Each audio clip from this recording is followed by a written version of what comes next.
എല്ലാവർക്കും നമസ്കാരം. ഫ്രൂട്ട് ഗാർഡനിലേക്ക് സ്വാഗതം.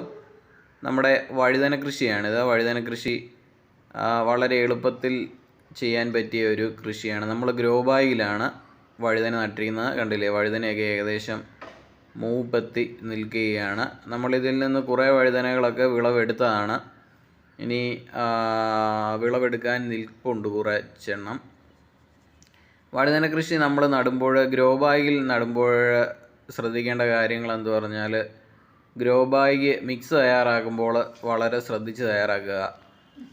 ചാണകപ്പൊടി, മണ്ണിനോടൊപ്പം ചാണകപ്പൊടി, എല്ലുപൊടി, വേപ്പിൻ പിണ്ണാക്ക് ഇവയൊക്കെ ചേർത്ത് നന്നായി മിക്സ് തയ്യാറാക്കുക. അതുപോലെ തന്നെ കരിയിലയൊക്കെ ഗ്രോ ബാഗിൽ ഈ മിക്സിൻ്റെ കൂടെ ഇട്ട് കൊടുക്കുക. അങ്ങനെ ഇടുമ്പോൾ കരിയിലയൊക്കെ പൊടിഞ്ഞ് വളമായി നന്നായി നല്ലൊരു വളമായി മാറും കരിയിലയും. അപ്പം ഗ്രോ ബാഗിൽ നല്ലൊരു വളക്കൂറ് ഉണ്ടാകാനും ഇത് സഹായിക്കും. അതുകൊണ്ടല്ലേ ഈ വഴുതനങ്ങയൊക്കെ അത്യാവശ്യം വിളവെടുക്കാറായി നിൽക്കുന്ന അതാണ്.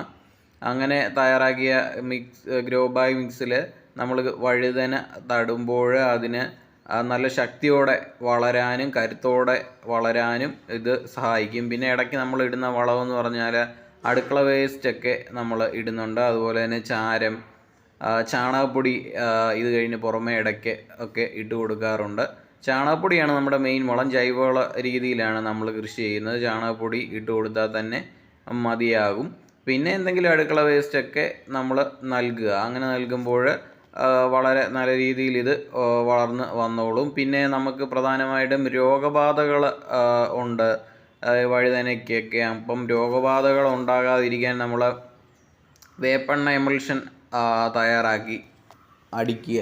മുഴുവൻ നമ്മൾ ചെടിയിലും കായിലും ഇലകളിലുമൊക്കെ വേപ്പെണ്ണ എമൾഷൻ തളിച്ചു കൊടുക്കുക എന്നുള്ളത് ഒരു ഇമ്പോർട്ടൻ്റ് കാര്യമാണ്. ഒരു 10 ദിവസം കൂടുമ്പോഴെങ്കിലും നമ്മൾ ഇടയ്ക്കിടയ്ക്ക് ഇത് തളിച്ചു കൊടുക്കുക.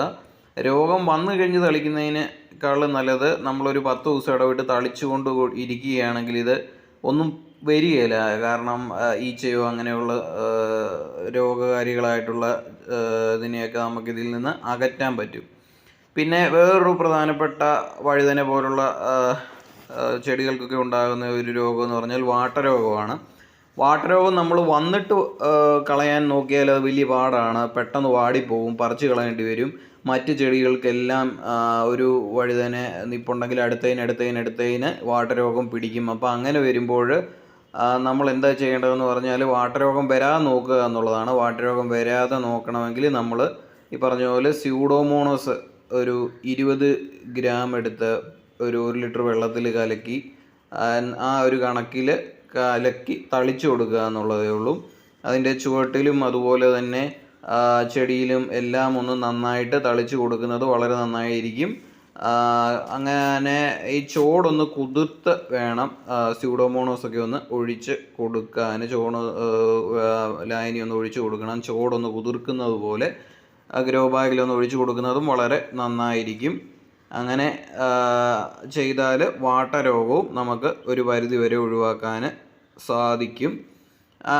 പിന്നെ ഈ ഒരു വളവും ഇങ്ങനെ ഒരു കീടമാർഗവും ഒക്കെയാണ് പ്രധാനമായിട്ടും ചെയ്യാനുള്ളത്. പിന്നെ ഇടയ്ക്ക് ഇനി വേപ്പെണ്ണ എമൾഷൻ അല്ലെങ്കിൽ പുകയില കഷായമോ ഒക്കെ ആണെങ്കിലും തളിച്ചു കൊടുക്കാം. ഇത് കണ്ടില്ലേ, ഈ വഴുതനയൊക്കെ കണ്ട നല്ല ശക്തിയായിട്ട് നിൽക്കുന്ന ഗ്രോ ബാഗിൽ നിൽക്കുന്ന വഴുതനയാണ്. അത് നമ്മൾ ഇഷ്ടംപോലെ വിളവെടുത്താണ് ആ വഴുതനയിൽ നിന്ന്. കണ്ടില്ലേ, ഇത് അടുത്ത പൂവൊക്കെ ഇട്ട് നിൽക്കുന്നുണ്ട്. ശക്തിക്ക് ഇതുപോലെ വഴുതനകൾ നമുക്ക് വളർത്താൻ ഗ്രോ ബാഗിൽ പറ്റും. നിറയെ കാകളും ഇതിൽ നിന്ന് നമുക്ക് പറിക്കാൻ പറ്റും.